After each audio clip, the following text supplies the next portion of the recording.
With Rome threatened on all sides, with no men to fill the ranks, reforms need to be made.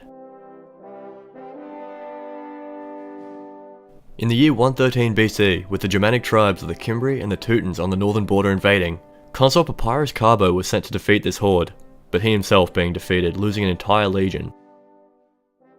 Meanwhile in Africa, an equally dangerous threat was being posed. Consul Metellus Numidicus was sent to defeat the Numidian king Jugurtha due to his usurpation of the Numidian throne, which was an ally of Rome. Although Numidicus never lost an army, this protracted war was a tremendous drain on the Roman manpower. With the end of the war nowhere in sight, a legate of Numidicus requested leave in 108 BC to return to Rome and run for consul. Having succeeded in his task and becoming junior consul in 107 BC, the former legate Marius was now appointed with the task of concluding the Jugurthine War.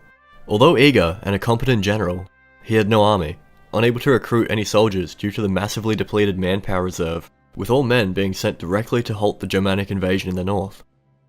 To overcome the problem that he was now faced with, Marius began to enact a series of sweeping reforms.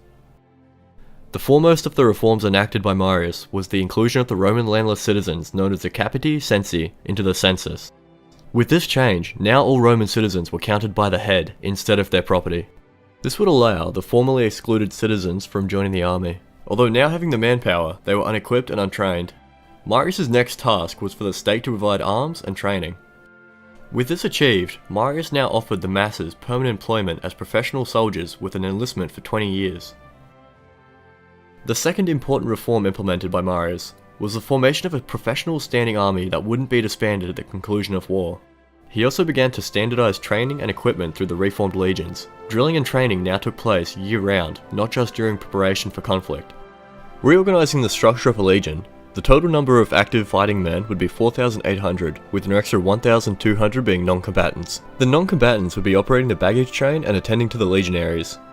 The internal organization of a legion consisting of 10 cohorts of 6 centuries, each century consisting of 100 men with 20 being non-combatants. Each century would be marching, fighting and camping together as a unit.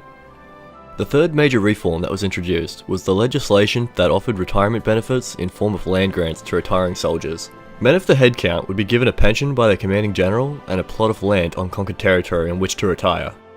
Retiring former Roman soldiers on conquered territory would stamp Roman control on recently occupied land and help spread Roman culture.